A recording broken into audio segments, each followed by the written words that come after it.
Peace and Black Power families, Brother IJ Taimba from Harlem Liberation School, where we teach Black people to wake up, clean up, and stand up. We'd like to thank all of you who are here live. Want to thank you in advance if you watch the recorded version. We do want to make a very quick announcement right at the outset. I believe in giving good and undesirable news up front. It turns out that our guest, Brother Asukile, is having a few technical issues in terms of his internet. And I assured him that he's ready and willing to go. And I assured him, that our community is empathetic. We understand that technology is often out of our control, right? I was doing a broadcast one time and my entire computer overheated and it just shut down. So these things happen. So the community understands technical glitches. What the community does not appreciate, though, is that we said we're going to be here at 3 and we do nothing. So I will hold it down. We're going to give about 15 minutes. And if by 3:15 he hasn't resolved it, we're going to move on to talk about the same issue, actually. Okay? So we thank you all for being with us.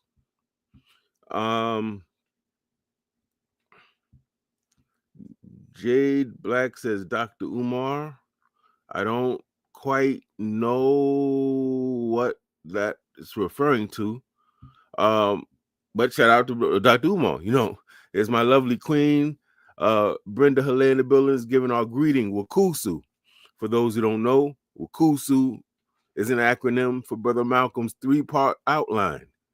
He said Black people have to wake up, clean up, and stand up, Wakusu. And that's why Harlem Liberation School uses that as our greeting. So I'm going to say again, and I think I should put it up so that people can see. Hold on, family, to make sure that you all understand what's going on right now. So our guest, Brother Asukile, is having some serious internet connectivity issues. In fact, I believe he has somebody over at his house trying to fix it. And I told him, man, don't stress yourself. If in 15 minutes he said I can't get it up and running, me and him will reschedule the broadcast. But in the meantime, we said we're going to be here and we're going to be here. We're going to keep our word. Right? Queen says, welcome to everyone. Thank you for coming out. Naturally, there's a few things, some housekeeping we want to do. For those who don't know, we're going to let you know who we be. And if you see the ticker on the bottom, scrolling on the bottom, it's telling you who Harlem Liberation School is, when we were founded, why we were founded, and what it is we do for our community. We also want you to know that we are, in fact, this is a YouTube channel. So as we get more subscribers, our reach extends. Our ability to reach more of our people is enhanced. So we want you to remember, as you watch, please don't just watch the video and go about your business. Please, family, take that finger, hit that red subscribe button, subscribe to the channel. And if you have the energy and wherewithal, like the video, leave comments, and share the video. All right. Having said that, I'm going to start this topic out the head while we wait for our brother in 15 minutes to come on. We're talking today about Black studies, Black youth, and Black power. My name is Brother IJ Taimba, and it so happens that I have experience with all three of those, which I will try to share. The first thing about Black studies is we have been studying our history in terms of so-called African American history, at least since the top of the 20th century and even the late 19th century. George Washington Williams, Carter G. Woodson in the 20th century, J.A. Rogers, and a number of people, scholars who were formally trained and people who were autodidacts, people who taught themselves, right? Or maybe studied under formally trained brothers and sisters, like Arturo Schomburg, John Henry Clark. We have a whole history of Black people, or what I like to say, new Africans, trying to document our history, trying to explain, using history to analyze our condition, using our history to find heroes and sheroes that we could look up to, models of liberation that we could emulate, right? So this goes way back. It's not new. Although the way we've used history has changed over time, right? I've said in a previous broadcast, it went from proving to white people that we were great. It went from trying to show the world that we were humans, that we did contribute meaningfully to civilization. It went from that, this kind of vindicationist, contributionist history, to more analytical history. So it went from Black trivia. Did you know the first hospital was here? The first Black this and that. It went from that to how do we use this history to understand the plight of Black women? How do we use our history to understand what our people have done in severely hard economic times to provide jobs and benefits for themselves? More analytical. That's the first thing I want to say now. In the 1960s, during the Black Power movement and Black arts and consciousness movement, largely inspired by Malcolm X, all the scholarship would tell you that, largely inspired by Malcolm X, one of his calls was, we need education for liberation. We need to know the great things our people did, and we also need to have answers that we get from our history. So the Black students in college, 60s is a time where Black people were going to these white colleges for the first time in the United States history in large numbers. Before that, we could pretty much just go to the Black colleges. So now these Black students listening to Malcolm, listening to his speeches, having study groups about what he was talking about, being enraged and saddened upon learning he was assassinated, decided we're going to take up some of those ideas that Brother Malcolm was talking about, and we're going to bring them into fruition. And since they were on college campuses, for the first time, we're going into these schools and we're going to these history classes. We're hearing about Greece and Rome and all types of Spain and European civilizations, and we're not hearing a teardrop of ancient African history, or even African American history. So those Black students, who I count as being in my parents' generation, held people hostage. They took over the streets. They took over these college campuses, and their demand was, we want education for liberation. We want an education that teaches us our history and that prepares us to go out back to our communities and liberate our communities. So they call that Black studies back then. It has grown to be Africana studies, Pan-African studies, Third World studies, all types of stuff. But the call was, we're going to school, we're paying tuition, we're taking out loans, we want access to our history. But it wasn't just about history.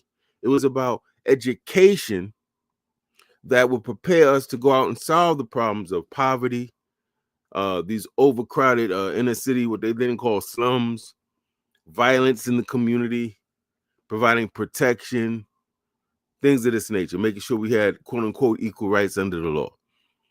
Now, that's the 60s. Now in the 80s, which is now my generation, right? We come to these campuses and we find out that the commitments that these white universities made to these Black studies departments, they did not keep all of them. So by the 80s, a lot of these Black studies departments were in shambles, didn't have chairpersons, didn't have money, didn't have enough courses. It was ridiculous, right? And so our generation on these college campuses raised hell on those college campuses, just like our parents' generations did. Many times calling for the very same reforms and concessions that our parents' generation did. We're going to get to why. And by the way, now in this generation, my children's generation, you see, it's generational. They're coming to these campuses and now they got the same complaints that their grandparents' generation on college campuses had. In fact, I'm going to play something for you so you can get a sense that this is going on really all over the country. In this clip, we're gonna hear about what happened at Syracuse recently, so you can get a little bit of context on this. Peace and blessings to my fellow Syracuse University alumni and my social media family. By now, many of you have read the Daily Orange article entitled "Eroding Education: The State of African American Studies at Syracuse University." I encourage you, when you have time, to read the article for yourselves if you haven't already, and I left the link to that article in the description section of this post. According to this article and African American Studies Department faculty, the situation raises a number of alarming issues. Number one, the AAS department has a limited number of professors, which means it cannot provide a full menu of courses. Number two, when AAS faculty requested funding for more faculty, they were denied by the university. Number three, the AAS department has no chairperson. When the AAS faculty unanimously nominated Professor Herbert Ruffin, their request was denied. Number four, the department not only has no chairperson, but will have no chairperson for the rest of this semester and indefinitely for all we know. University policies and practices are unfairly targeting the African American Studies Department at Syracuse University, compromising its leadership and agency, sabotaging its integrity and functionality, and treating its faculty with disrespect and indifference. The fact that this is happening to the department on campus, which just happens to teach and research the history, culture, and politics of Black people in this country and throughout the world, is not incidental or accidental. In fact, it seems to mirror and align with a nationwide movement to erase, cancel, and disempower Black people and Black voices. Speaking for myself and for like-minded alumni, this abuse and or neglect of the African American Studies Department is unacceptable. It appears that Syracuse University is either consciously or unconsciously attempting to destroy and dismantle the African American Studies Department. There will be consequences. As alumni of Syracuse University, we have the right and the responsibility to defend and advocate for AAS, ourselves, our children, and future students attending Syracuse University. At this stage of our lives, building takeovers and meeting disruptions are things of the past, but there are political and economic things we can still do to produce the results we seek. I've included some call to action options in the description of this post. I strongly encourage you, if you're so inclined, to review those options, and please join us in the fight to protect and advocate for the African American Studies Department at Syracuse University and its faculty. Thank you and peace.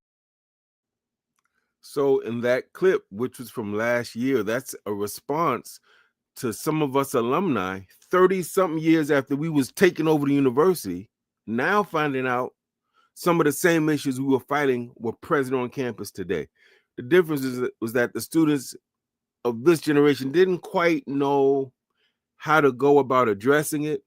The faculty that was there when we were there, many of them have retired, moved on. And so there were some issues we had to address, but we started to find out this wasn't peculiar or unique to Syracuse. This is a nationwide movement. And so part of the discussion today was to talk about why is there an attack on Black studies or Africana studies? Why are people so upset about us learning our history? What's the big deal? The big deal is this. Manning Marable told us that when we do our history correctly, when we study it right, it does three things for us. It describes, it tells our story, our unique set of experiences, our grievances from our point of view. Not from some corporate media station, not from some white university administrator, from our point of view, right? Number two, it corrects narratives. It challenges prevailing ideas that are wrong. It challenges this idea that we are nothing, have nothing, can be nothing. It challenges why we are engaging in fratricide, why we tend to die prematurely compared to most of the U.S. population, why we are underperforming in certain subjects in schools. Are we just born somehow deficient? No. So the history, when we do it right, it explains things and it corrects racist presumptions and stereotypes. But then three, And this is most important, family. When we do our history right, it provides prescription. So it's description, correction, and prescription. What do we mean? You go to the doctor with an ailment, the doctor runs tests, the doctor gives you a diagnosis, the doctor says, hey, you have a virus. You thought it was just you were tired. No, it has nothing to do with that. You were wrong. The doctor knows how to go through the things and tell you what's wrong. The doctor says, no, you have a virus. And we're going to give you some antibiotics, and that's going to kill the virus. Take it for 2 weeks. Even if you feel better, take every single pill for 2 weeks. You feel better, to hydrate yourself, this type of thing. In other words, history, when done correctly, helps us tell our story, understand what's going on around us, correct some things, challenge some things, and it gives us liberation theory. It gives us answers, remedies, tactics, strategies, right? So the reason why certain universities, why this society, the people in charge of it at least, are attacking Black or Africana studies is because they know that Africana studies, when it's taught right, and when students understand and own it and move and put those principles and ideas they learn into operation, that we're going to change the world, that the world as it exists will be no more. You understand, family? It's liberatory. So they figure if people don't know their past, they're going to scramble trying to find out, well, who are some great Black women, men, youth, organizations, social political movements that we can emulate, that we can learn from. People are demoralized. They all upset because of Trump. They scared to death, shaking in their boots. A good historical knowledge would tell them you've been through worse. You had less money in those historical times. You knew less. And sometimes you were illiterate, and yet you got through it. So if you do some of the core things we did then, you'll get through this too. But what if your history is erased? You don't have those references, right? So the attack on Black studies is an attack on Black people. And since Black people have been the leaders of resistance to oppression and inequity and inequality in this country's history, it's also an attack on Latinos. It's also an attack on women. It's also an attack on Asians. Why? Because after we called for Black studies, after we fought for civil rights, after we demanded Black power, those other groups saw what we were doing, sometimes fought alongside of us, sometimes observed us, and emulated a lot of what we did. And so now we got women's studies. Now we got Asian studies. Now we got Latino studies. Those things weren't around until Black people fought the fight and created the blueprint for how that's done, for how you challenge these institutions and hold them accountable. All right, let me pause there. I see we got some comments. Okay, let's go. We got brother Mark McPhee. I haven't seen Mark McPhee in a minute. How you doing, good brother? He says peace and blessings, and he says together we'll win. He is absolutely right and exact. And he also reminds us this too will pass. We've been through far worse with far less resources. That is right and exact. The Queen, my lovely Queen, says if you have any ideas about show topics or thoughts about how we can advance the people, obviously let us know. And you can do that right during this broadcast, actually. Pan-African Journal says something very interesting. I'm going to put that up on the screen. They say the white man has no obligation to help us establish Black African studies educational systems. As John Henry Clark stated, they will not teach us to disempower them. Now, that is absolutely right. We should not expect our enemies to supply us with the things we need. However, if we're going to universities and we're paying tuition like everybody else and paying exorbitant loans back, so we wind up paying more tuition than the average person that has money. I've been in the bursar's office and I've heard white students, their parents pay their whole 4 years in one pot. So that means no interest. They don't have to worry about tuition increases. We couldn't do that. Every semester, I was in the bursar's office getting ready to get kicked out of school because of finances. If we're going to invest in something, that means we are stakeholders in it. I don't give a damn what the white man want to do or not do. If we're paying money and we're attending there, then we push them for the concessions we want. We don't take this line like, oh, our people help build the country. Our people help defend this country. Our people have been paying taxes, but the white man don't love us. He ain't gonna do nothing, so we don't hold him accountable. Hell no, we hold his ass accountable. We hold him accountable, no matter what. Now, Pan-African journals politics are right and exact. The politics are right and exact, but what I'm saying is if you invest in something, you demand a dividend. Now, when we decide that we're not gonna spend their money, drive their cars, wear their clothes, shop in any of their businesses forever, and we have our own nation, now we can take that position. But as long as we are colonized in this country and we have a symbiotic relationship with these people and their institutions and their money and their government, we got to hold them accountable. And we have the right to do that. We are stakeholders here. It's very important. We nationalists we can miss that point because we take that hardline nationalist position. And I'm nationalist and Pan-Africanist. But what I'm telling you is, as long as we invested in this country, we getting our dividends like everybody else. Period, as the young people say. Now, having said that, thank y'all for this commentary, man. Thank you, thank you, thank you. Now, to catch you up, many of you came here expecting to see me interviewing Brother Asukile. But at the top of the hour, I said that he's having serious technical problems. He doesn't know if he can even get the internet. He has somebody trying to fix it. We agreed that if he couldn't get on by 3:15, me and him are going to reschedule our interview. But since we told you we're going to be here, we're going to be here. We'll do our thing. We'll stop at about 4 at the latest. And me and Brother Asukile will reschedule and we'll be back and we'll let you know, family. Okay? So we're talking about Black studies. So you understand why there's an attack on Black studies. If you got little kids thinking they ugly, they people ain't do nothing, the only people that have done something of worth and merit in this country are other people, what type of adults are they going to grow up to be? Y'all never fought back. Your whole history was slavery, and y'all never fought back, and y'all just took it. What type of adults are they going to grow up to be? What if their parents think that? What type of adults are they? Right? What type of resistance movements will they participate in? But what happens when you say, oh no, they may be calling you ugly now, but look at this book that Herodotus wrote way back when.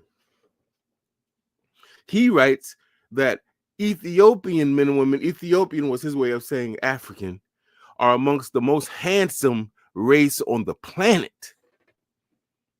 Your kid is not saying, whoa, he wrote this all the way back then. Wow. And your kid thinks, I can't do math, Mom. It's just too hard. What you mean you can't do math? You come from people that were mastering math. And you pulling out equations on the Shabaka stone and all these different African artifacts that show actual fractions being done. Or you're showing them pyramids and obelisks, like the Washington Monument here in Washington, D.C., based on obelisks in ancient Kemet, which means that people had a mastery of math because that means they had to know geometry and trigonometry. They had to know those angles. This is why the gods say I'm right and exact. Right angle, exact. I'm precise. I'm not guessing. I don't just think this is a maybe. I know this is right and exact. That's math, the precision of math. Right? So when you can connect people to that history in a real way, it gives them a backbone. It says, oh, you come from a race of people that fought back. Even if they couldn't read or write, even when they couldn't write their name, even when they didn't even know the day they were born. Your ancestors fought. They didn't say, oh, I can't read or write. I don't know when I was born. And I have no money. I have no material. I have no bling bling. So I guess we're just going to accept slavery. No, sir. Harriet Tubman, Frederick Douglass, Sojourner Truth, and all people fought anyway. When we had to go to white people and say, could you write the names of my children and their birthdays? We couldn't even remember their birthdays. We were stripped of the ability to read and write, but we didn't use that to do nothing, to justify apathy. In fact, we took our deficiencies and our oppression, and that fueled our willingness to fight regardless to whom or what. When the odds are completely against us, we fought, fam. So this is important. That's why they're attacking Black studies. That's why you hear what's going on in Florida, Arizona, different parts of the country. That's why they're banning books. I want you to be real clear. This is not ceremonial. That's not symbolic. They're banning books because they don't want you and our children to read of the past, of people that wasn't scared or were scared but didn't allow fear to stop them from fighting back.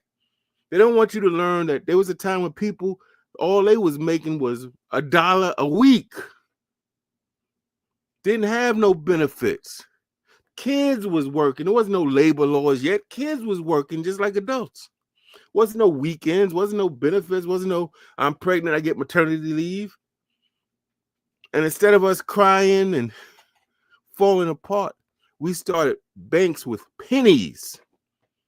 We started independent Black economic cooperatives and mutual aid societies and started schools and banks and churches. They want to make sure your kids don't have no knowledge of that. Because if you can erase someone's history, it's almost like going to a tree, going all the way underneath and cutting all those roots off. That tree gets no nourishment from the rain. That rain comes to the ground. It no longer has the apparatus to get the nurturing it needs, the sustenance. And that's what Malcolm said history was like for us. The roots of a people is their history. So the attacks on the books, the calling Black people like myself Black identity extremists from the FBI a few years back. All of these are attempts to erase our history and to get people to be scared of or to ignore those of us Africans who ain't scared, who's saying we fighting, we don't give a damn if we know everything we need to know or not. We're going to find out what we need to know. We don't give a damn if we got the money or not. We're going to get the money we need to get, right? And we're going to organize it. We're going to make it happen like our people have always done historically. But if people don't know their history, it's very easy to what? Manipulate them, mislead them, and miseducate them, and keep them in fear and confusion and apathy. That is why there's an attack on Black studies. And if you think of all the leaders that you look up to, people who were highly visible that are recorded in history books, Brother Malcolm's coming up on his 100th birthday, Frantz Fanon's coming up on his 100th birthday, Robert F. Williams coming up on his 100th birthday, Patrice Lumumba on his 100th birthday. What did they have in common? They were very well informed. They had a very good grasp of their history. And that's part of the reason they were so fervently resolved to fight back and to demand nationhood and sovereignty and liberation. Read Dr. King's books, Stride Towards Freedom, Why We Can't Wait. And his knowledge of history is phenomenal. He had a grasp of history, family. You can agree or disagree with his politics, but he knew that history.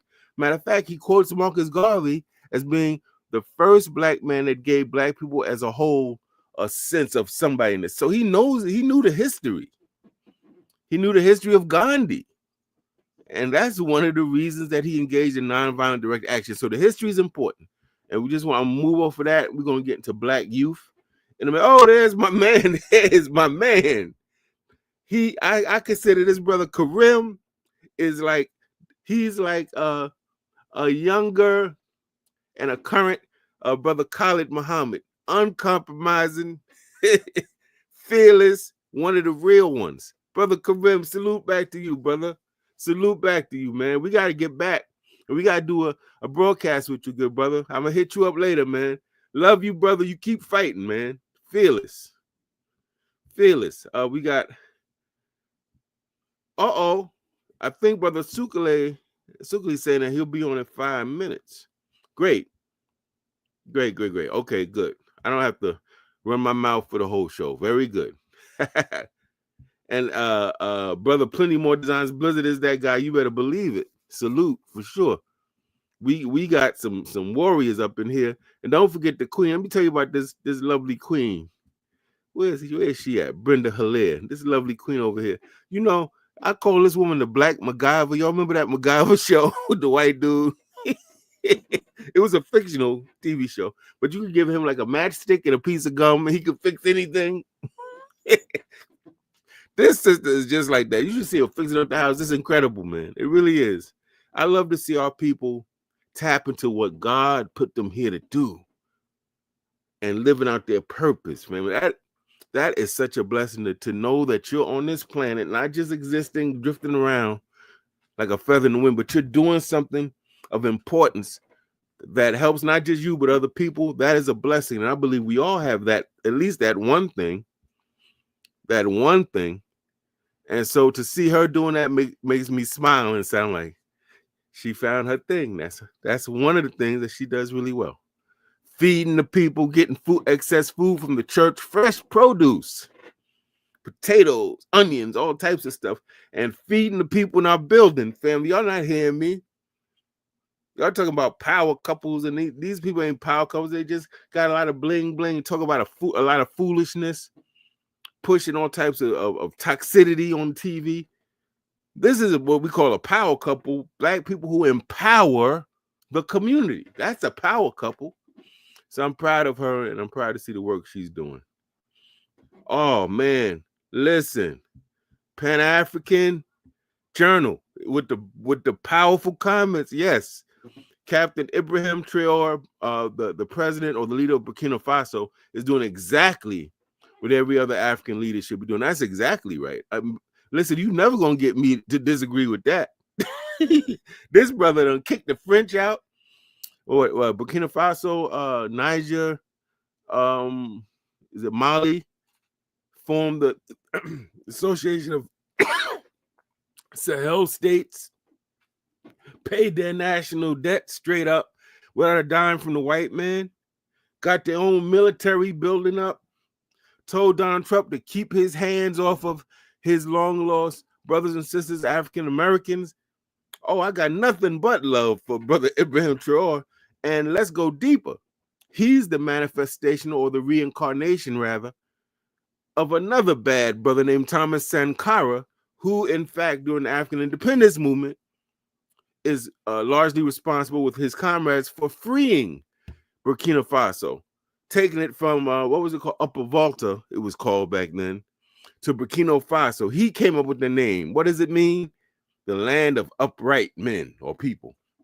So yeah, absolutely, Traore gets my vote any time of the day. Brother Karim is shouting out the Queen. Thank you for that, good brother. Thank you for that. So we're waiting for our brother to come on. I don't want to go too far ahead because he's going to come on, and really I'm going to be interviewing him. And there he is. Excellent. My brother got that excellent African timing right there. I'm going to bring my brother in real quick. Hold on, family. All right, what's going on, family? Peace, black man. Peace. What's going on, Africans? Hey, man, listen. This brother right here is a brother after my own heart, and we got some warriors up in here, family. We got Brother Karim is up in this. What? The Queen is up here. Mark McPhee, unofficial mayor of Harlem, is up in here. I think that Brother Moore, if that's who I think it is, be all on Facebook. Strong brother. We got some people in here, family. All right, that's what I'm talking about. Brother, you mind if I call you Brother Asukile? Asukile. That's what I'm. You mind if I call you that? Of course not. Or you brother could just call me. You could just say brother. That's fine with me. My brother right here is one of those people that has a strong position on black studies, on black youth, on black power. But he don't just have a strong position and rhetoric. He's a brother that's been involved. If you're in New York City or know about the Black Studies struggle in New York City, you know about City College's role in that. You know about Dr. Leonard Jeffries. You know about Dr. Scobie. You know about Professor James Smalls. This brother, as a young, I'm gonna say cub, he would have been a cub back then. Like me. We middle age now. We got gray now, but we were once cubs. Trying to So when this find brother was a cub, he was blessed to be under the tutelage of those brothers and many others, I might add, who I'm pretty sure he would see as his jugglers or mentors in the game. Brother, we were talking about the attack on Black studies and why Black studies is important, and why we should take it seriously, and why would white racists be attacking our studying of our history. Do you have any things you want to input on that, good brother? Is the air, does the air have oxygen in it and carbon and nitrogen? Yes, sir. Wow, there's so much to say. You know, I was just watching our brother Shakara on a appeal workshop he was doing as far as media. And you know, one of the things that he talked about was when you look at media, you have to look at the institutions that, peace, brother Mark. You have to look at the institutions that are creating, say, the newscast and what their ideology is. And so ideology speaks directly to what we're talking about.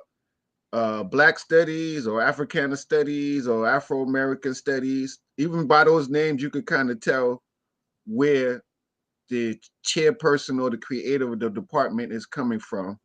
Um, what their mindset is. Some are more radical than others.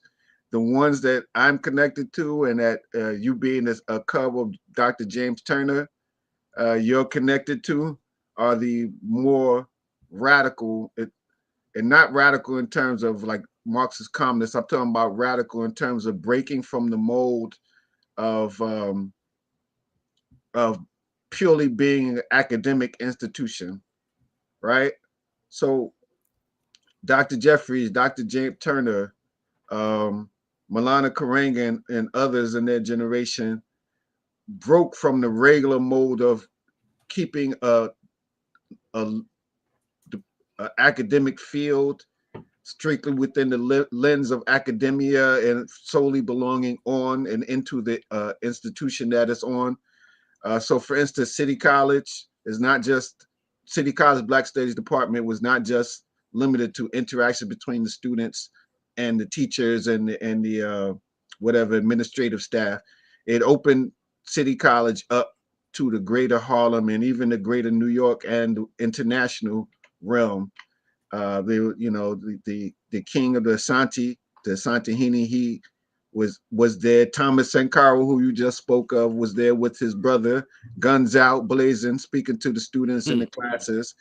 These are different. These Black studies was created to open up academia, particularly in those urban areas. Again, like I said, where it was surrounded by Black people, but most of the people going to the school were not Black people. I mean, City College was one time called the Harvard of the Jews because Jews weren't allowed to go to Harvard and those premier institutions, but they made a way out of going to spaces like they created Brooke College, City College, and other Lehman College, other CUNY institutions here in New York City. But the view of the more radical folks was not just to to open it up to the community, but to have the institution address the needs and the problems of the community. So, for instance, as we were talking the other day, I told you City College, they have something called the Child Development Center. The Child Development Center came out of the City College and the Black students, as well as pushing for Black studies. The students and the academics that they brought into Black studies saw that there was a need for child care. So the Child Development Center was created. And again, maybe I should preface this. When I talk about Black studies, we're also talking about the Black student movement and the Black Power movement. And we have to understand that it was the call for Black Power wasn't just a call for Black Power in politics. It was a call for Black Power in every everything that affected our lives. So whether it was on the student campuses, whether it was in the political realm, whether it was in the public education, meaning elementary education, uh, Black Power affected even our arts. There was a resurgence in terms of a Black arts movement. There was a Black arts movement that was more Negro more Negro / progressive in this lens during the Harlem Renaissance. But during the Black Power movement, there was also a resurgence now of Africans in America looking to Africa and other places to see where we're connected and to go back and find the richness of our culture and that culture, that richness of our culture, cultural expressions went into the arts movement. So anyway, back to the campuses now. So Child Development Center. Then they saw that there was a need for, I'm looking at the notes on the side. They just steady, people are, I'm glad everybody is commenting, by the way. But there was a need for more Black doctors and Black nurses. So the Sophie Davis medical program at City College came out of the student struggle for the student struggle. I forgot what the nursing program is. I will have to go online and look up that name. But they had created a nursing program and a doctor's program. The doctor's program, the Sophie Davis program, you went to City College and a Black medical institution combined for 4 years, 5 years, and you come out with a medical degree and your undergraduate degree. And it's free, totally free, books, everything free, but you have to commit, I think it's 3 or 4 years of service in the public serving hospital. That's the kind of stuff that came out of the Black Studies / Black Power movement that we're connected to. And this is the same thing when Dr. J, before he came to City College to start the City College program, he was at San Jose State College, and now which is now, I understand, San Jose State University. So he's the only professor that I know, not that there aren't any, that actually created 2 Black Studies departments from scratch. And when he was there, it was the same thing. He was involved with he and the Black Studies department were involved in raising funds for Angela Davis's a court case, working with the Panthers and other organizations. And at one point, Dr. J and the Black Studies department took students and community members on a trip of 25 cities in the United States. And I don't know, not 25, but they took them also on a tour of the newly independent nations on the continent, on the motherland. So you see this constant synergy and connection with the community. Is not just, because Black Studies was not meant to just be an academic field of interest or academic institution. That's right. And brother, I wanna jump in and add for people that in Africana studies or Black studies, it's unique from other academic departments in that respect. There's a built-in piece that says we are part of our larger community. We're not just some isolated academic, tower way over there from the community. When you come through Africana studies and Black studies, you are taught very specifically that you are to take this, go out in that community, either the community that you're native to or another African community, and you're supposed to build institutions, build camaraderie, build capacity, and do something to help. And it doesn't matter what so it's different. And it doesn't matter what you might not major in Black studies. You may major in sociology. You might major in nursing. You might major in civil engineering. But whatever field that you're in, Black studies used to teach. I don't know what folks are teaching now, but it used to teach us to use whatever we have, whatever field that we are going into, use that for Black people. And so again, the Black Studies, Black Power movement. So people like Wade Nobles was one of the students in that movement. Asa Hilliard was one of the students in that movement. James Turner was one of the students in that movement. Our other elder was Naeem Akbar was part of that movement also. Hakeem Anabuti was part of that movement also. Danny Glover was part of that movement. Right. That's right. State, the actor. That's right. That's right. And so on and so forth. So they all they all took Black Studies classes, were engaged with the Black Studies, but Danny Glover went into acting, Naeem Akbar and Wade Nobles went into psychology, and from that Black student slash Black Power movement emerge a whole plethora of new organizations. The National Association of Black Social Workers comes out of that struggle. ABSI, the Association of Black Psychologists and Psychiatrists, comes out of that struggle. NABI, the National Association of Black Engineers, and NABA, National Association of Black Accountants, and so forth and so forth. There's a whole explosion of Black institutions related to specific specializations that emerges from and usually started by the students that were in the Black Studies / Black Power movement era. That's right. Now listen, family, you might be able to tell that we both a little amped up. This is part of our lives, family. You know, That's right. we lived this. We probably went through, I'm sure, brother went through persecution. Many of us, they tried to kick out of school a lot. They persecuted our teachers, our jegnas. This is real. And I want to say this. This is the fusion. These are young people, family, on these white college campuses, many of them for the first time in U.S. history in large numbers. And they're taking Brother Malcolm's call, man. And they saying we want education for liberation, not just history. We want to know our templates for liberation.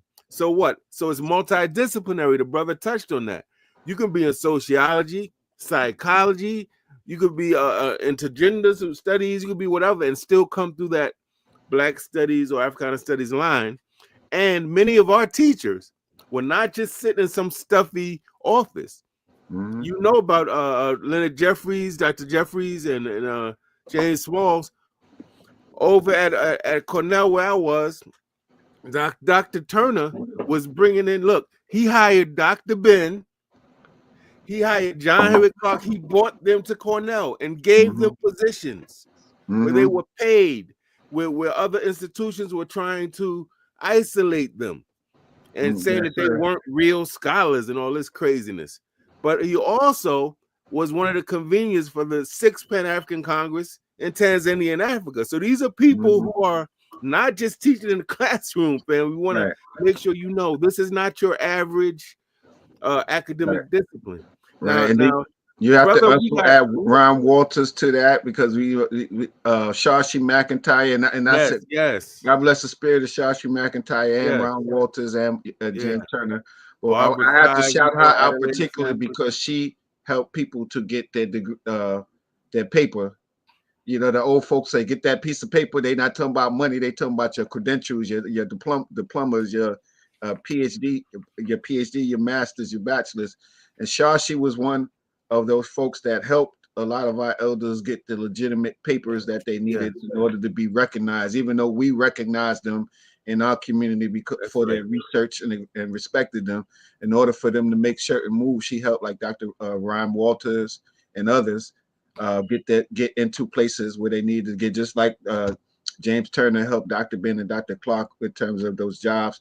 Also, Ivan Van Sertima, because I think he had a bachelor's, but he never went to go on to get his degree. But you know, they had a network and they worked with each other to build the community. And they worked not just on the school campuses; they were also consultants for people that were trying to put together curriculum and program for their public schools or their independent Black institutions. They work with different organizations, the Black social workers, 1199 here in New York, the union, and around the country, and internationally. There's always been a global African component in terms of our elders. Now, there's some Negroes that just want to have an Afro-American studies department and just want to study Du Bois and Phyllis Wheatley and James Baldwin and what the impact they made on Black America and America in itself. You understand? It's very important that we talk about the richness of Black America. We are Africans. That's the line I come from. We are Africans. And the elders that we deal with speak as Africans, understanding that we may have citizenship here in the States, but there's a global African community that we're part of, and a global African struggle for freedom that we're part of. And That's so right. people going back to what's happening with Black Studies, people are trying to silence that aspect of Black Studies, you know, and unfortunately, what they're doing to silence it is they're using a lot of our brothers and sisters who come from the background that we call LGBTQ, and so when they're putting them in charge of the different Black studies or whatever the studies departments, they put them in charge of our major cultural institutions. And so a lot of the thrust of the work that's nowadays is not towards that revolutionary global Pan-African thrust. Is more of like, let's talk more about Audre Lorde. Let's talk more about James Baldwin. Let's talk more about how Black LGBT folks have been an integral part of the human struggle, or the struggle for liberation and ending um, um, not paternity, what's the patriarchy, excuse me. And not that that's not valid, because there have been folks LGBTQ that part of our struggle and made a vital contribution. No James doubt. Baldwin made a vital contribution. Bayard Rustin made a vital contribution, and we respect and love them for that. But your particular sexuality or how you gender expression or whatever is not more important than the human struggle for freedom that African people are waging. And so that's what we have to be clear. We love our people. I love our brothers and sisters of that persuasion. I'm not one, but I love them. No am I. And that needs to be said very direct. We don't have to exclaim that we sound like the episode of Seinfeld. That Not needs to that be there's nothing said wrong very with clearly. So but, everybody knows where we stand. but But we see we humanity in still our love people. our is what brother people. is That saying. That's right. Africans can respect a person's humanity and That's right. disagree with them, despite whatever the current environment is. If I don't respect your viewpoint, your humanity means nothing to me. We have to get away from that. So what they've had our families splitting, actually families splitting up and stop speaking to each other, whether one is voting for Trump or not, whether one is taking the COVID jab or not, whether one believes that COVID, that vaccines are legitimate or not. Black people are actually stopping speaking to each other over these matters that they concern us to a degree yet, but our concerns are larger. That for us means that we as a whole family, whatever disagreements we may have, we have to figure out sugar honey iced tea out so that we could work together, because there's too much at stake for African people. We are on the verge, it don't seem like it, but we are on the precipice of extinction if we don't make proper moves in the next few years. Brother, I have to pause and I have to acknowledge a few people. Now, I acknowledge my lovely queen. I acknowledge the unofficial mayor of Harlem, Brother Mark McPhee. I acknowledge, that's Dennis Boatwright. Yes, sir. You absolutely Pan-African Journal. You absolutely need to be on a broadcast, brother. We need to build on that. I want to acknowledge this sister right here. We are now in Women's History Month. Harlem Liberation School is going to hijack that and make it Black Women's Month, right? And so this is a sister that has been fighting. Sister Elena Porter, peace, sister. She's fighting on behalf of our nationhood and sovereignty. She has the Pendo Institute. She teaches, I believe, either free or very affordable classes on helping us to become, I think, human rights defenders would be the actual name. Thank you, my sister. I haven't seen you in a while. Thank you for joining our broadcast. We got to get you back on. And we got my brother. I got to acknowledge him. Knowledge Bon Allah. Peace to the God. Just had the brother on yesterday. He's doing these phenomenal books, brother. You got to see these ebooks. I saw the show. I'm mad to his signals or whatever happened, but I look forward to seeing the rest of his books. Yeah, those books. I definitely like how trying to do a docu-series. So yeah, so we got some powerful people up in this broadcast. I want to pivot a little bit, family, because we're covering kind of three topics. So I'm going to be pivoting the conversation a little bit. This year marks the 100th birthday of our shining Black prince, a man who is credited with bringing probably more Africans to the Black liberation movement than maybe since, other than Marcus Garvey, and that's Brother Malcolm X.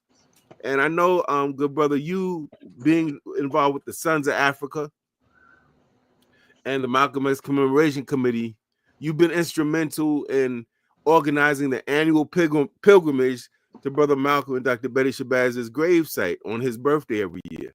And I know you have some announcements you want to make. I know there may be some fundraising.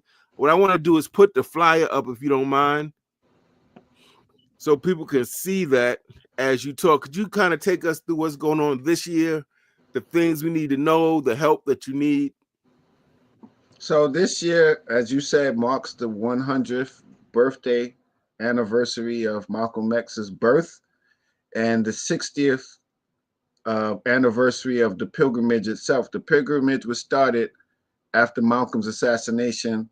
His sister Ella Collins and the folks in the AAAU at that time decided to have an annual on his birthday, annual pilgrimage up to his birthday to pay respects to him and in honor of the sacrifice that he made and the true African leadership that's willing to die for his people and live for his people. That's the part we have to we have to put in there. We folks need to be ready to die and live for our people and to kill, but we won't talk about that on your channel because I don't want you.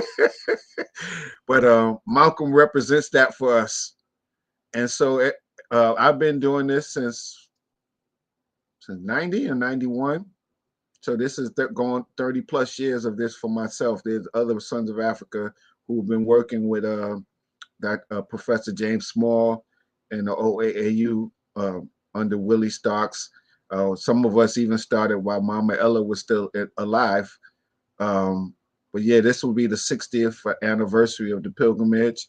As usual, every year, May the 19th, we meet at the Harlem State Office Building, which is at 125th Street at Adam Clayton Powell Jr. Boulevard. At the Sons of Africa and the OAU usually provide 2 to 3 buses. This year we have 2 buses. There'll be other buses there. Our brother from Haki Ami from Baltimore said he's bringing a bus full of people. Dr. Akil Kalfani is bringing a bus or 2 from his school in Newark/Essex. And I'm not sure who else is coming, but I'm sure some other folks. Sometimes teachers bring school buses full of their students as well. Brother Zaid will be combining with our brother Kofani coming from Newark the Bricks. But we are currently trying to get together our funds for the buses. We usually pay out of our own pocket. However, with the economy and things, a lot of our pockets are hampered. And so we need the help of the community to make this happen. I'm still in discussion. I'm trying to, my elders don't want to get coach buses, but the problem with the school buses is the school buses have to come back for their afternoon pickup. So oftentimes they try to rush us to get back home. And I still have to negotiate with them because they're talking about they have to leave by 12:30, and that's not happening. So if we can't negotiate with the school buses, we have to get coach buses. But coach buses are prohibitively much more. They're like 4 times or more, or 2 to 4 times as more, I'd say, as these yellow buses, the school buses. School buses normally cost about $300 to $500, and the cheapest price I've seen so far for coach bus is $1,100. But usually it's more than that. It's about 16. I got one quote for $1,700 for the pilgrimage, and another person quoted me close to like $1,450 per bus. So that you're talking about $3,000 to $4,000 for 2 buses if we have to go to coach bus route. So we're looking for donations from community members. If your organization wants to sponsor a bus, that would be not your organization, but I mean people watching. If your folks want to pool together some money and make a donation towards a bus rather than sponsoring the bus, that'll work as well too. But however the community can assist with that, I mean, regardless, we're gonna make it happen. But it'll just be easier with, what they say, many hands, light work. Many hands, light work. So we all chip in. It's not going to impact 1 or 2 people or organizations as much if we all put our hands in the pot and give something. And we should be able to do it, because one thing I know from watching what's been going on in politics lately is that we can make some money happen if we want to. Kamala Harris, in one evening, they raised they say 1.3 to 1.5 million dollars in one evening. And I'm not talking about like a whole evening. I'm talking about less than 4 hours evening. Kamala Harris had folks coming together on Sunday, and you and I, as people that try to organize, know it's hard to get Negroes to come out on a Sunday night to do anything organization-wise. They want to relax. They want to watch their football game. They want to put their feet up or get their mind right for Monday morning when they have to deal with the beast. So she had tens of thousands of people. She had people on Twitch. She had people on Telegram. She had people on YouTube, multiple channels. So we have the skills. We have the potential. And they raised, like I said, 1.3 to 1.5 billion dollars in less than 4 hours, and over 81 million dollars in about a month. And I'm not sure. I was looking up the numbers. I couldn't find a definitive number on Black folks alone, but she raised over $1 billion. And since she announced in July, August, September, October, she was able to raise over $1 billion. And a lot of that is due to the Deltas and all the Divine Nine and the Masons and Black organizations that are not fraternal in that matter. So we have the skills, we have the capability. Roland Martin was part of that whole thing, even though he got paid as well. Yeah, so we have the skills and the capabilities to do things for our freedom. It's just that, are we looking for freedom? Or are we looking to be part of the oppressive system?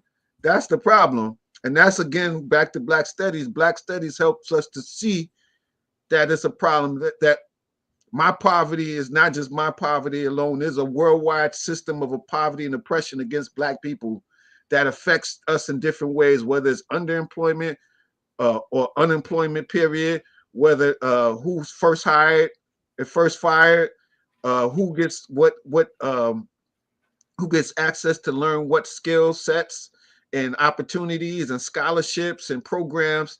There's a worldwide system that oppresses us. And when we start looking at these systems that even involve the nonprofit, supposedly benevolent system, the NGOs that's in Africa and Caribbean and other places, U.S. aid, other folks are crying about U.S. aid. I'm happy about U.S. aid not having the money that it has, because a lot of its programs are being used to destabilize African people in the Caribbean, and we think it's philanthropy and benevolence, and it's not. It's actual destruction in cases where, for instance, in Kenya and other places where they tested this tetanus vaccine, and it had organisms in it which would force infertility or difficult pregnancies. This is what was in, and you and I know we grew up. You get your foot cut on a rusty nail or a piece of metal or something. That's when you go get a tetanus shot. I never heard of a preemptive tetanus shot until the 2000s. In the last 15, 20 years. You didn't get tetanus. You didn't get some of these vaccines unless you absolutely needed to for some reason or another, as a prophylactic, meaning a preventative, because you got exposed to something. But now they're just giving stuff like this. So they had this tetanus campaign, and the campaign was in U.S. aid, WHO, National Institutes of Health, and a lot of these organizations that Chump is cutting now. I don't like him. I call him Chump. But I do like some of the moves that he's making. That's messing with their system operating as it does to oppress African people. So they had this maternal and neonatal tetanus program in Africa and other places. And the vaccine, the governments, Kenya and others, the same Kenyans that we have problem with nowadays, the Negroes that's accepting American money and acting as proxies for American and Western interests, they let these folks go in there and start injecting our pregnant sisters and sisters that and young sisters is also. So it's pregnant women and women at a pregnancy age, like I think it's 16 or 18 to 49. And they were injecting them with this tetanus thing. And they found that after the tetanus vaccine inoculation, that women that were pregnant were losing pregnancies or finding it hard to get pregnant at all. And so this is the type of stuff that USAID had its hands in. USAID at its most benevolent simply would be the agency that goes into Africa and the Caribbean and other places. And you know how Malcolm went to Africa and he started talking, and then Africans started bringing up the American situation in the UN and these other meetings that they had with the crackers. Well, the USA goes to Africa and other places, and when they ask them those questions, they're trained to say, well, the American Negro problem, there are some challenges, yes. But American Negroes overall are the most highly educated Negroes on the planet Earth, and they have access to capital, things that other places just do not have. So overall, they're in a pretty good position. You know, this is the type of crap that they would tell the Africans to make them think that we're not in such a dire situation as we actually are right now. And back then when it first started by Kennedy, 1961. Brother, I want to jump in real quick. I'm sorry, I want to jump in real quick because what you're saying ties together two things. We're talking about Black Studies and Malcolm X. Remembering, family, that Black Studies is a project. Malcolm X wasn't the only influence, but if you look at the scholarship and you look at the records of all those Black Power, Black Arts organizations, they refer to themselves as the heirs of Malcolm. They saw themselves as completing what he was able to articulate, but he wasn't able to operationalize because the white man had him killed. Right? Now, one of the important things Malcolm taught was oppositional logic. That Black people should not be out here sounding like white folk that are racist.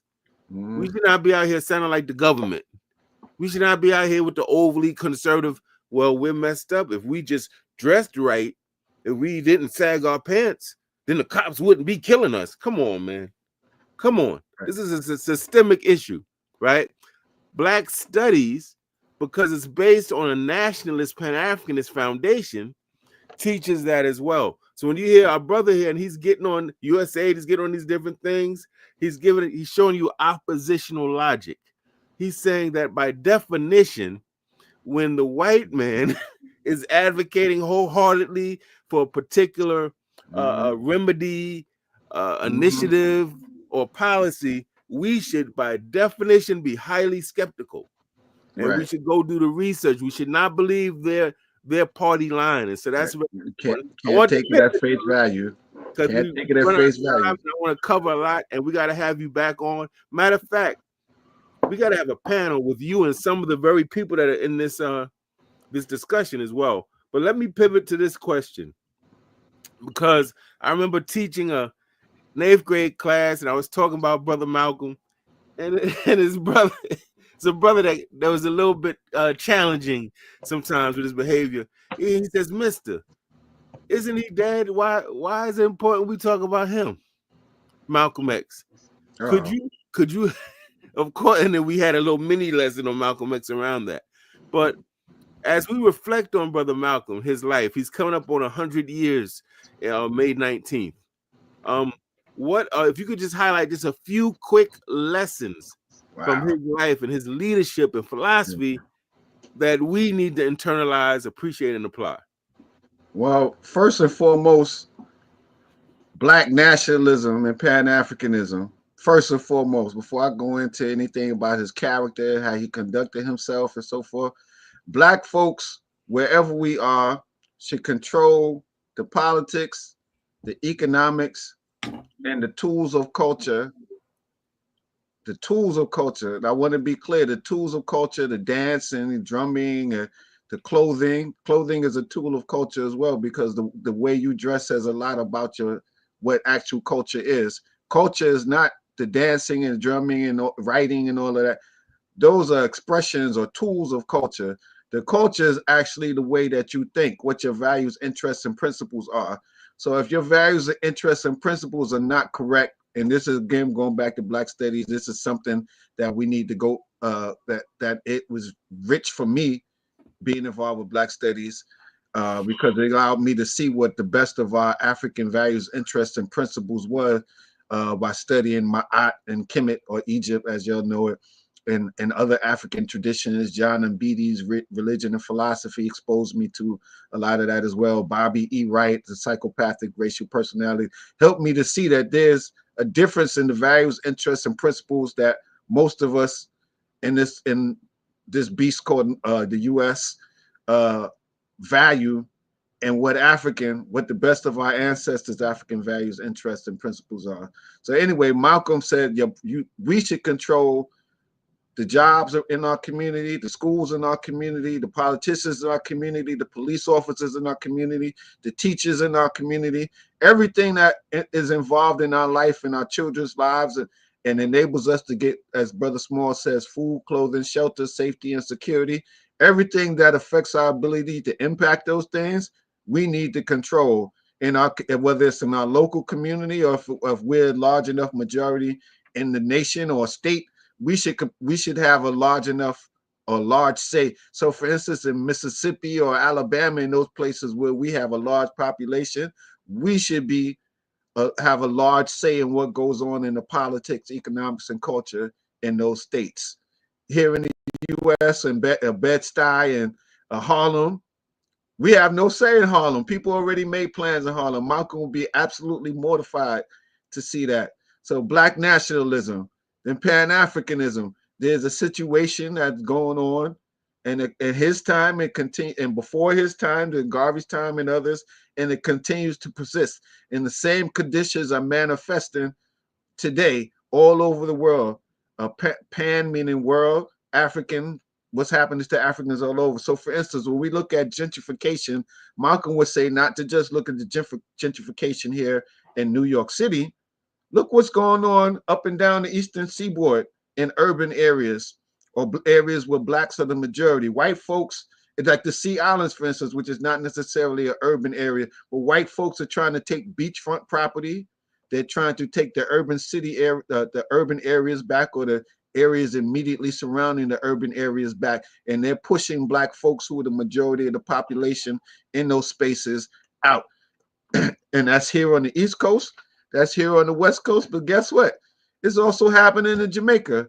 The white folks and their allies, the honorary whites, the Chinese and Asians, are taking over Jamaica. They're taking over Trinidad. They're taking over other Caribbean islands and South American islands, and the spaces where the Black people are predominantly of African descent, but also the indigenous Black people that may not necessarily ascribe themselves to being African.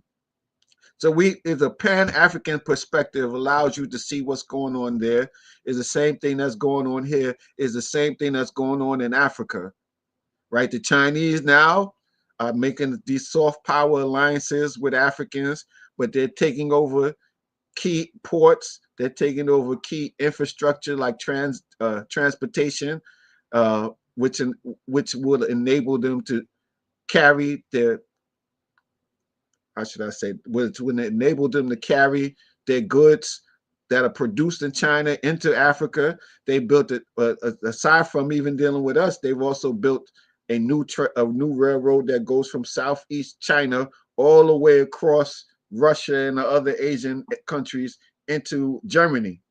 So the Chinese have their own plans for the world. White folks have their own plans for the world, and they work together where they can, and fight each other when they can't work together. And we're the cannon fodder. We're the cannon fodder for all of their machinations. So they see us on lands with its vital mineral resources. The white folks were just coming in, negotiate 1,000-year, I'm exaggerating, 1,000-year leases, and don't give a hoot what happens to the Black folks. I'm trying not to curse, but the Brooklyn, when I start talking about how they treat us, my grandmother used to call folks heifers and all kind of stuff, wants to come out. So we are in the same condition. It just manifests slightly different, but it's the same stuff going on. Gentrification here is gentrification in Africa, is gentrification in Jamaica and Trinidad and other places.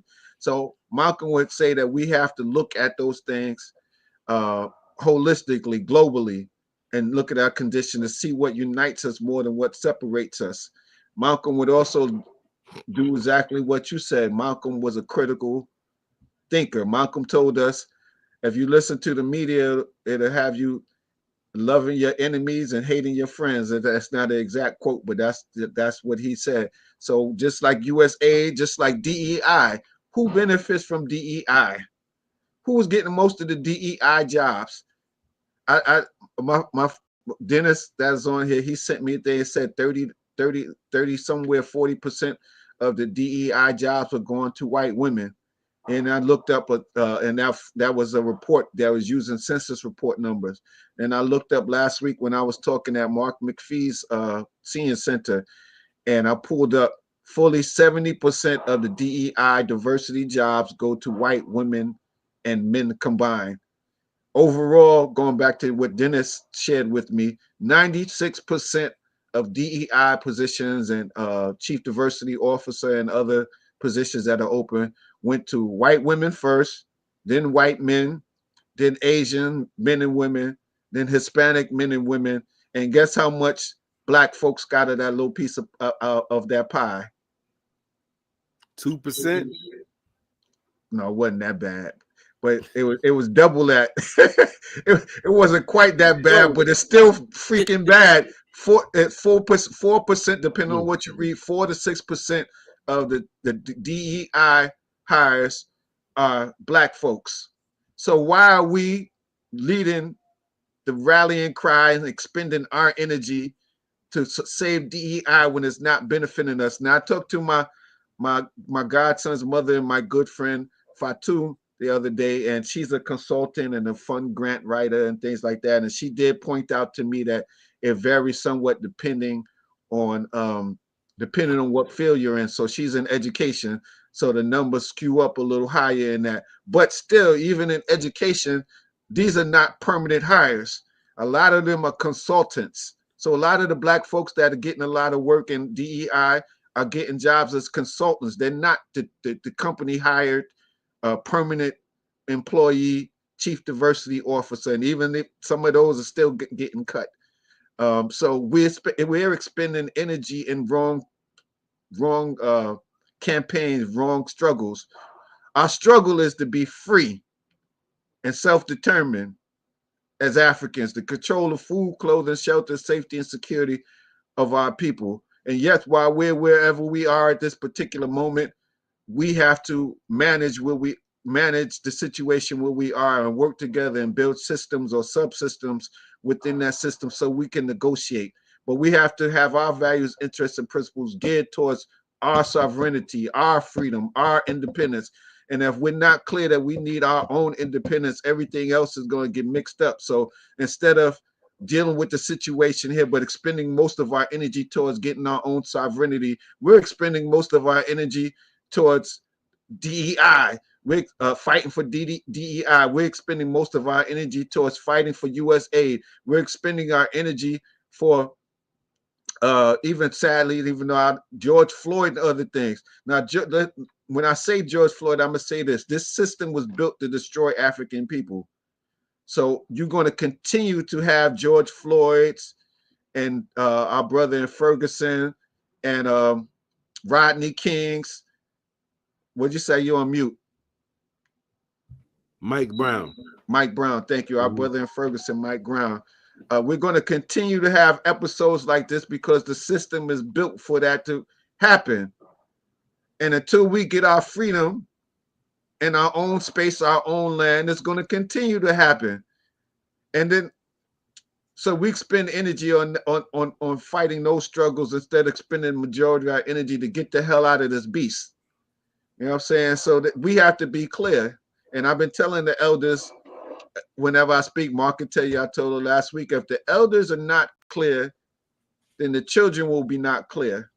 So the children and the children will be considered us to a degree, but there's a 2 or 3 younger generations under us that we can see that clearly they are not clear.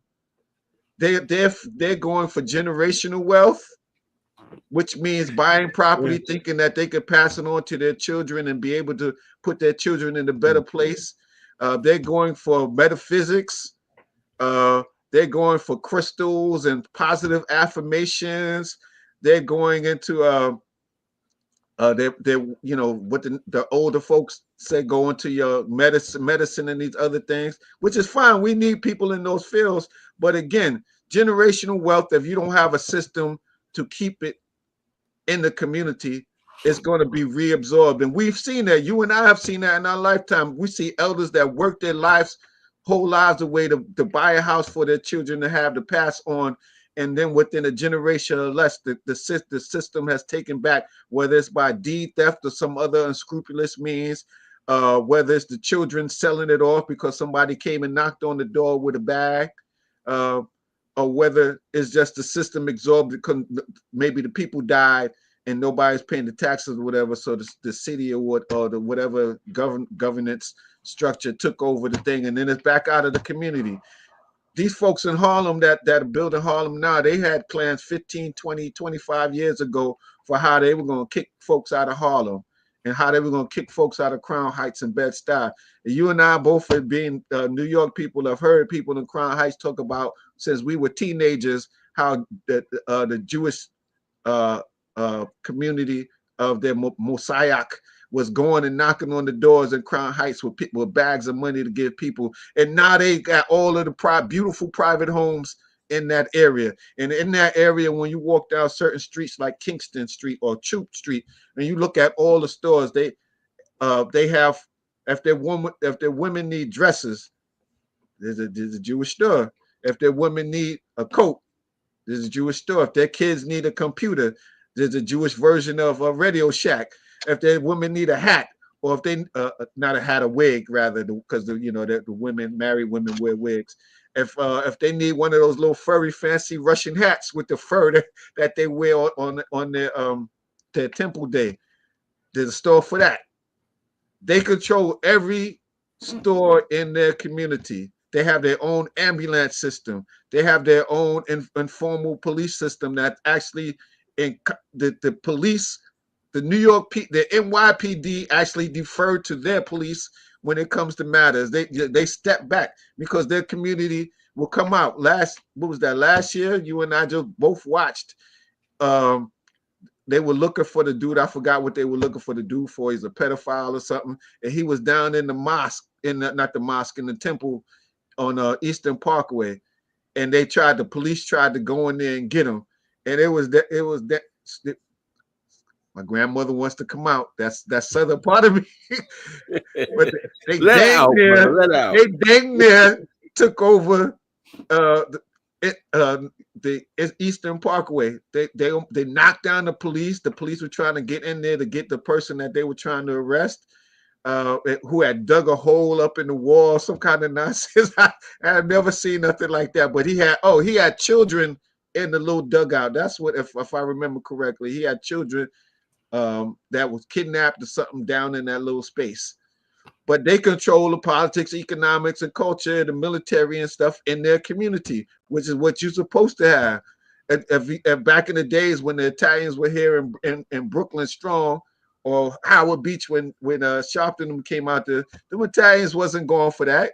The Italians came out with their bats and brick, just like how they beat up the boy in the first place because he was there trying to buy a car. It was like, you don't live here, Negro. What are you doing here? And they beat that poor boy upside his head and killed him. And then when Sharpton came out, they were like, this is our neighborhood. They don't care about what the police say, whatever. This is our neighborhood. That's the same stance that we need to have as African people. This is our neighborhood. We control what goes on here. You ain't coming here touching none of our children. You know what I'm saying? You ain't touching none of our children if you can't justify that they, did something. Sometimes even if they did do something, just like that dude did with the children, they won't let them in. But we need that type of control. Brother Small used to say, as far as the police, that we need to, people there's this anti-police, we need to stop the police. Really, they mean they need to cut down the budgets.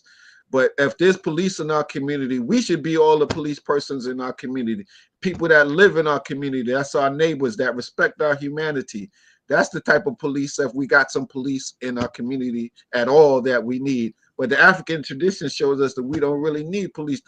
The people are the police. If we really follow our values, interests, and principles, the people themselves are the police that police every situation. Dr. Clark told us there was no jails until the coming of the white man, because they dealt with people in a humane way.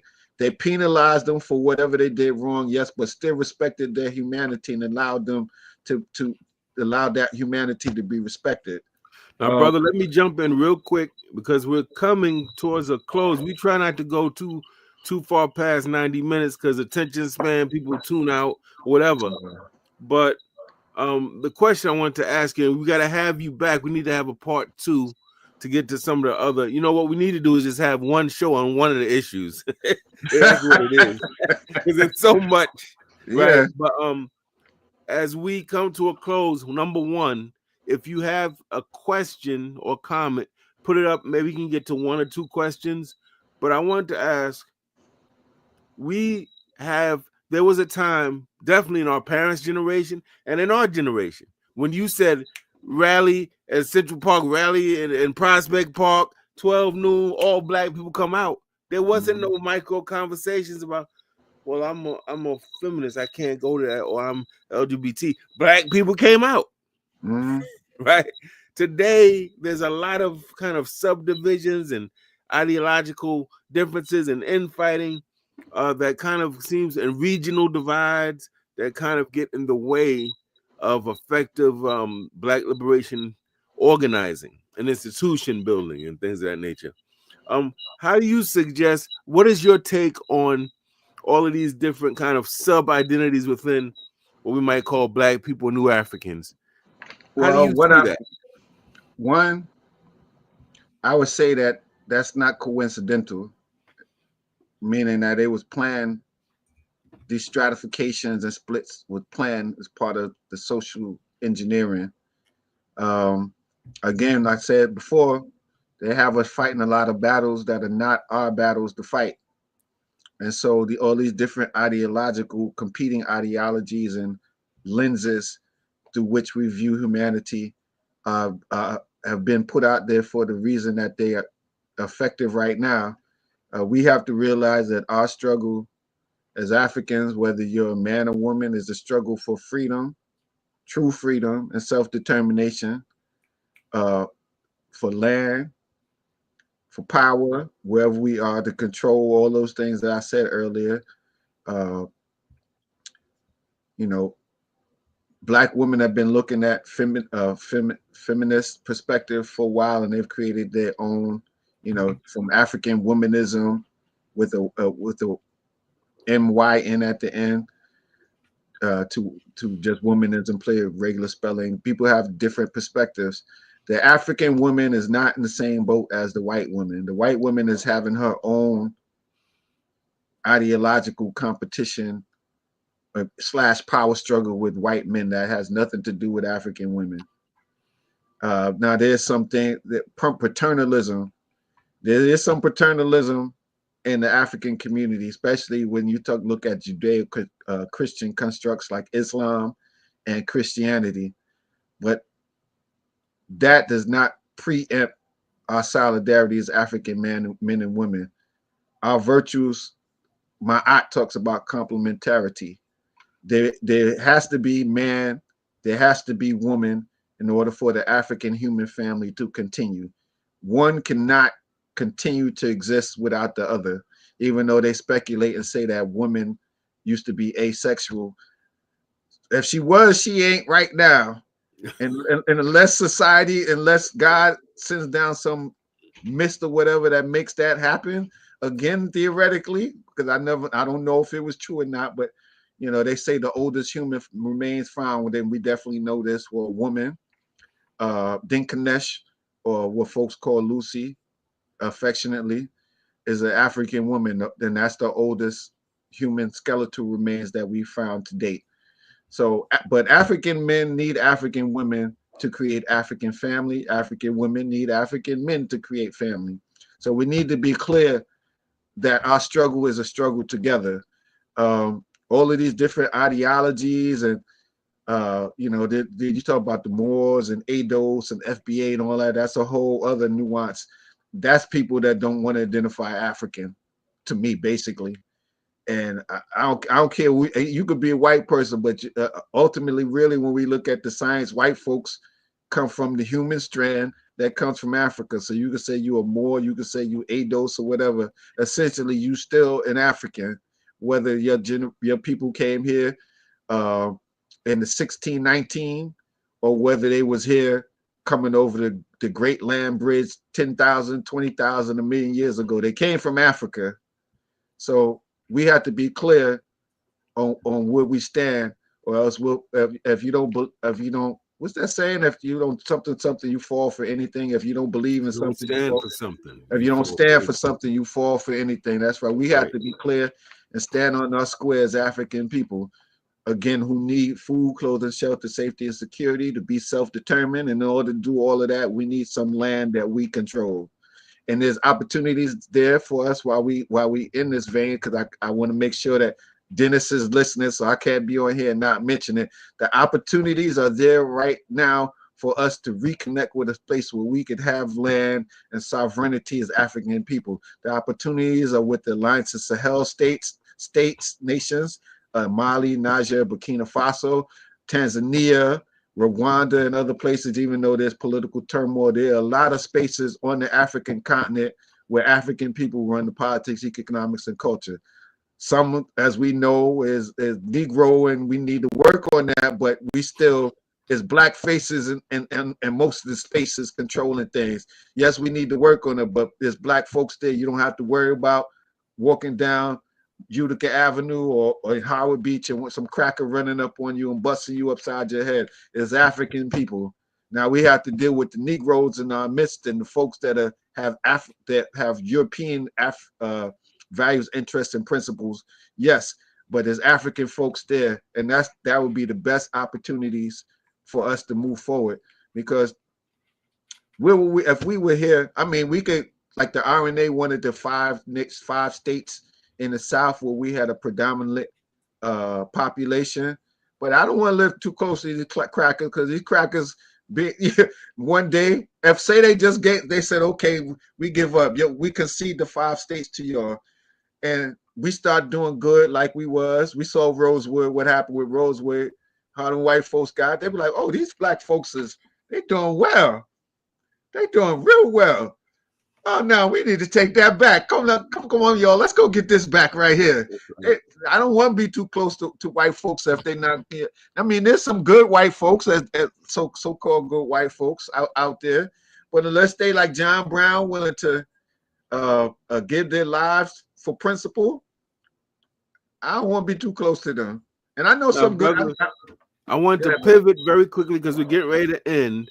And I want to shout out Baba Senghor in the building. He's with Brotherhood I'm a part of, Jiko La Kumbunga. So shout out to Baba Senghor, who's put plenty of decades in, man, in this this is just great, beautiful movement of ours. So we salute him for that. I wanted to brother, I believe it is Brother Dennis Boatwright. He asked a very important question that ties a lot of this together. What do you think, Brother Malcolm, and even Dr. John Henrik Clark, their opinion would be of the AES, or the Alliance of Sahel States, especially Burkina Faso? I hope y'all are following it. I watch something every day. I read something every day on that. That's a very important development. What do you think about that, good brother? Well, first of all, I think Malcolm would say, just like I said before about media, they have us loving our enemies and hating our friends. So when you look at the media, and Baba Senghor was just on the session that was on earlier today, and our brother Shakara was talking about media. The media have you loving your enemies and hating your friends. So when the media today is looking at the Alliance of Sahel States, is saying to us that these are juntas that took over the government by military force.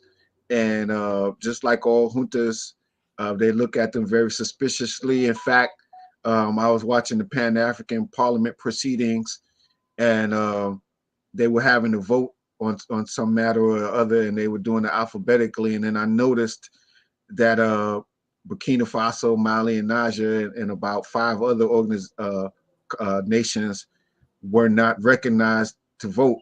And so I started digging, and I found out that the African Union has suspended their membership. So white folks have the African Union boycotting or suspending membership instead of being at a period where even if let's say the Alliance of Sahel states were junta governments, the AU should be in there actively engaged, trying to resolve it and bring it back to a political stability, meaning a government that's elected by the peoples of the relative nations. The AU is pretty much chosen to chastise them from afar and not engage to either support them if they see that they're doing good, which they are. And this is again going back to the news media will have you believe that these are some military thugs taking over the government. And so when I hear that, when I watch the AP, when I read the AP reports and the other folks' reports, they frame them as juntas. But Malcolm told us that, don't believe everything these crackers tell us. We have to go do our own research and engage with them. And that's what the Center for Pan-African Studies, among and others, is doing right now. They're actually trying to engage with them and find out what the situation on the ground is. Dr. Clark would be ecstatic, what he would say, because they have told the jurists to take off those damn white wigs that we're not in Europe. Traore, the Captain Traore, the current president of Burkina Faso, has said that we will no longer buy our military or police uniforms from Europeans, that we will make our own uniforms from traditional Burkina Faso fabrics and prints, which again is the expression of culture. He was, because Dr. Clark, one of the things I always remember about Dr. Clark is he said, we don't even make our own underwear. Burkina Faso is moving to make its own underwears, metaphorically. You know what I'm saying? They've kicked France and other Westerners out from extracting and exploiting their mineral resources, and they've begun to refine and sell their own mineral resources where before they were getting 80 cents on the dollar for a particular mineral. And Dennis, you could chime in the comments if you know the specific one. They were getting 80 cents per whatever ton of what it was, and what it was selling for in the market was $200. So now instead of the French making $200+ versus whatever the market fluctuations are, the Burkina Faso or Burkinabes get all $200 of the market value. Burkina Faso, Mali, Niger have been able to, in 2 short years, do things that have not been done in all the years of so-called independence in those nations. 2 short years, they've moved electricity, reliable access to electricity from about 20%, 23% up to over 50%. In less than, and not even 2 years, like a year and a half. They are the 3 of the world's fastest growing economies. Why? Because now instead of getting the dregs from the crackers after they sell the stuff, they get all the money, and they're able to put all the money towards their people. And this is also what differentiates them from the common junta. The junta is in there, and the people that take it, to the victor goes the spoils. In a junta, they take everything that they could take for themselves and put it in a bank or some other place where they keep their treasure. But these are 3 principal, Goita, Chiani, Traore, are getting money and spending it on the people.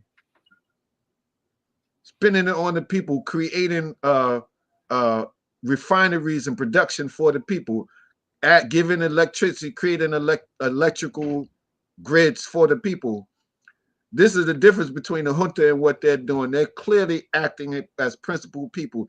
And even just now, just yesterday, I was reading that instead of throwing the prisoners in prison, they are going to allow them to work on the farms for the people and reduce their sentence. Every X amount, maybe a month of working on the farm reduces their prison sentence by 3 months. This is humane. It allows them to still interact and give a positive contribution to society versus America.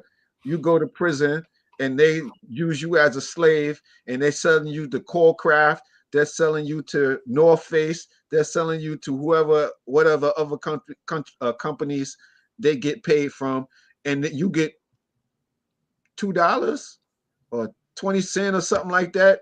You basically slave labor, which is what that 13th Amendment was about. They found another way to enslave us based on some crime, some real and some that just made up.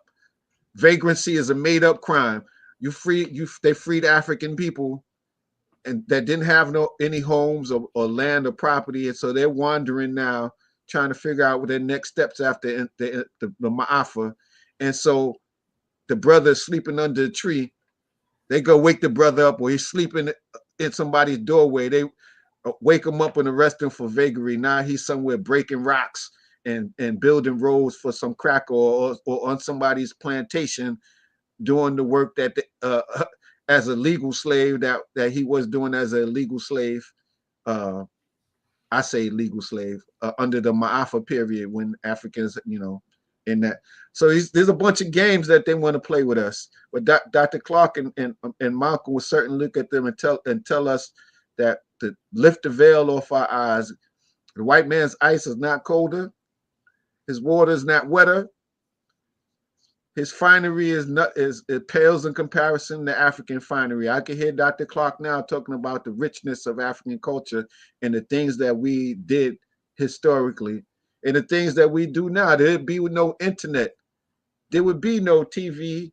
There would be no phone system, whether it's a phone in your house or the phones in our pocket. None of that technology would exist without African people.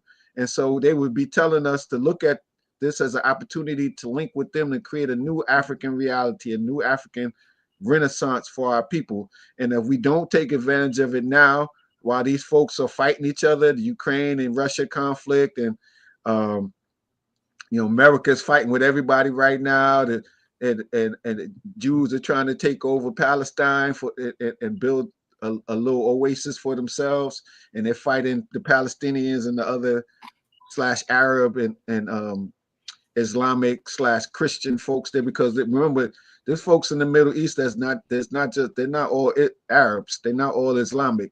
There's a lot of Christians. Syria has a lot of Christians in it. Turkey has a lot of Christians in it. So this fight that the Jews are having is not just with Muslims. So we don't believe everything that they sent to us. They're using the Jews just like they're using Ukraine as a proxy to fight their wars and keep those areas destabilized so that they can exploit the wealth of those areas or surrounding areas. Okay, brother, I'm sorry.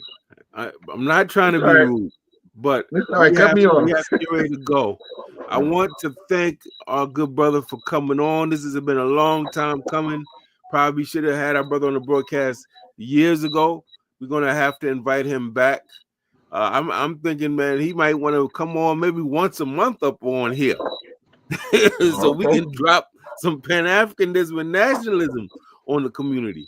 I want to thank all of you that I see in the thread. I'm talking about Pan-African Journal, Dennis Boatwright, my lovely queen Brenda Hilaire, Mark McPhee. Who else we got? Baba Senghor Bay. Plenty More Designs LLC, Knowledge Wanna Allow. I think I said Mark McPhee. So Rich the African Elder. He's telling us to read the book Yurugu by Marimba Ani, and he's absolutely right. So many people. Eddie Rocksteady. Yes. That's one of my brothers that, on Facebook that's been very supportive and sharing my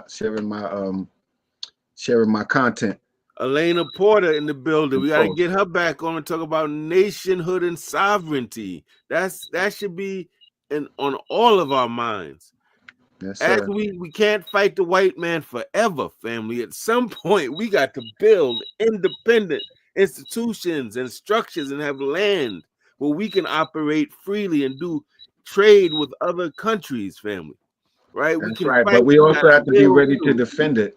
Yes. But we have to be ready to defend. Again, that's where that I said earlier, that K word, kill. See, a lot of our folks, we got this holier than thou, like, nonviolence was a tactic, but the people that was being nonviolent was being protected by people that was ready to throw blows and or bullets, and we leave out that part, there would be no successful boycott without Charles Evers and the other folks that was in the background, because there's always some Negroes in the mix that are contrary. So we need to know, we need to look at our history and not have an idyllic lens of it. Where That's right. it was not But, kumbaya. Everybody did not get along then, just like they don't get along now. We have to right. have people that are willing to defend our people. No, hold on, brother. I'm sorry. Because what I'm trying to do is close the show out. Yeah, I realized People that. start, I people start to realized that. You leave. know, I get excited, brother, when we I get know together, I'm the when I get same way, together with but like I just want minds. to make sure that Yes, we sir. get all the, we mentioned the people who came out. I want to make sure I leave you with this real quick. It's something that I think I need to hit you with, and it's this. Hey, you. I know you digging Harlem Liberation School, all those interviews and those mini documentaries. Stop playing. You know Harlem Liberation School is fire. So what you need to do right now, if you're watching on YouTube, is click that red subscribe button. Share the video, add your comments, and click the notification bell. Family, we want to thank our brother for coming on. We're going to have him back. Some of you that are in this thread, we're going to invite you. And our brother, Dennis Boatwright, I believe he's from the Center of Pan-African Education. Hit us up at harlemlschool@gmail.com. Give me your number and let's build. And we definitely going to have you up on here, brother. No doubt about it. All right. Family, with that said, we want to say peace and black power. We want to thank you all for coming out. We want to remind you, no matter what the white man's doing, the question is always, what are we doing? What are we doing to resist? What are we doing to heal, to build, all of those things? And as long as we study and work together and believe in ourselves and don't fall victim, don't drink the Kool-Aid, then we will win. And in some respects, we're already winning. The empire is falling. If you study what's going on, this empire is falling, family. Trust and know that, and people around the world see that as well. With that said, we want to say thank you, peace, and black power. Thank you, good brother. We're gonna have you back on. Well, Right? before yes, brother, and just let me know anytime you want to come on. I love chopping it up with folks that have a bigger perspective of what's going on in the world and not sipping tea and Kool-Aid and whatever else they giving to us. But I just want to make sure that we, again, with the pilgrimage, if folks are interested, whether you want to sponsor a bus or could donate funds or not, please come out. I invite the whole community, wherever you are. If you can make it to New York on May the 19th, meet us at the Adam Clayton Powell State Office Building. That's again on Adam Clayton Powell Jr. Boulevard and West 125th Street. You could take the A train, you could take the D train, you could take the Q train, you could take the 2 and the 3. Or if you want to come all the way from the east side, you could take the 4, 5, and 6. Well, find your way there. We meet at 9 o'clock and we're trying to leave at 9:30. At the latest, we usually leave at 10:30, at 10 o'clock rather. And we go to the cemetery, Ferncliff Cemetery in Hartsdale, New York. We'll have buses on site and we'll also have people with cars. God willing, we'll have a bus that could stay there and not try to rush us, this like the school bus situation I mentioned earlier. If you're willing to sponsor or donate a bus, you could email Brother Reggie Mabry at rapmarketing@hotmail.com or Professor James Small at Ampansa3. That's A-M as in Mary, P as in Paul, O as in only, N as in Nancy, S as in Sam, A as in Africa at gmail.com. Or you could contact myself, Brother Charles Asukile Mitchell. My phone number is 718-269-9630, 718-269-9630. And definitely, y'all, show support and show some love to our brother that is here. I'm going to give a plug for him. Support our brother and sister Brenda with the Harlem Liberation School. You can show them love through Cash App at $ True Self 143. That's $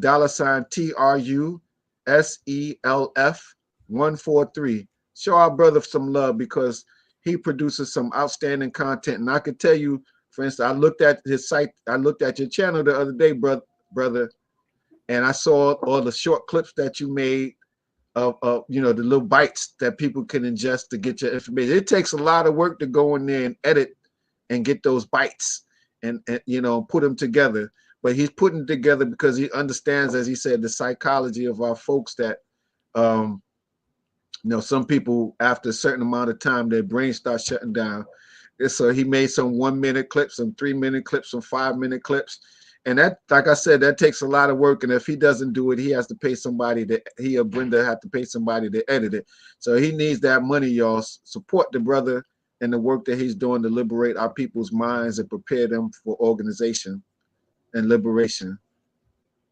That's what's up. Can't say that any better. So with that, we leave you with the Wukusu. We say it at Harlem Liberation School because it reminds us of the action plan.